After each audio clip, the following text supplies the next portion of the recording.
The Federal Bureau of Investigation, the FBI, carried out a court-ordered search this Wednesday at the home of journalist Hannah Natanson, a reporter for The Washington Post, located in the state of Virginia in the United States.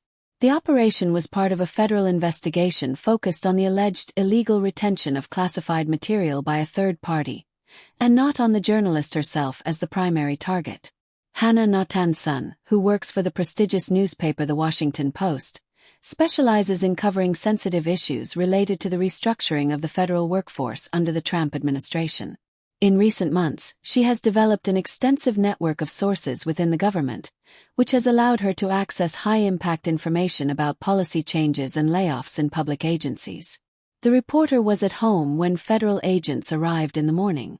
During the search, agents from the FBI seized several electronic devices belonging to Natanson.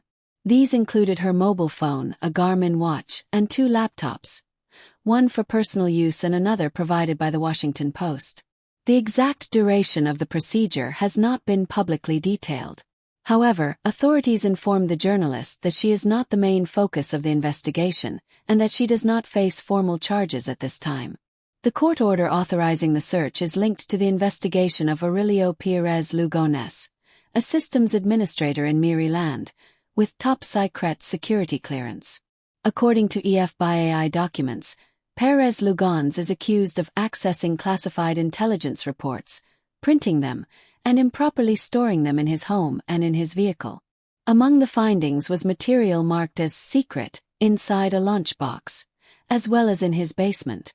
This individual was recently charged with illegal retention of classified information. Experts on press freedom and organizations that defend media rights have described the search of a journalist's home as an extremely unusual event in recent United States history. Actions of this type against reporters, even in leak investigations, have been rare. They also raise concerns about their potential chilling effect on the press, especially in a context of high political tension. Under the current administration of the Department of Justice, previous policies that imposed stricter limits on the use of search warrants or subpoenas against journalists in leak cases were revoked. This has legally facilitated procedures such as this one. Nevertheless, they must always be carried out under the authorization of a federal judge, who evaluates the existence of probable cause. There are no official statements indicating direct political intervention or supervision from the White House in this specific operation.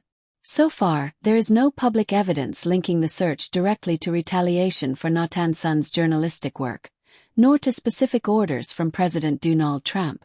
The formal justification for the search focuses exclusively on gathering evidence related to the investigation of Pérez Lugones, and not on the reporter's professional activity.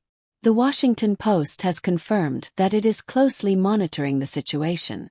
Meanwhile, colleagues and defenders of freedom of expression have expressed solidarity with Natanson and concern about the implications this case may have for investigative journalism.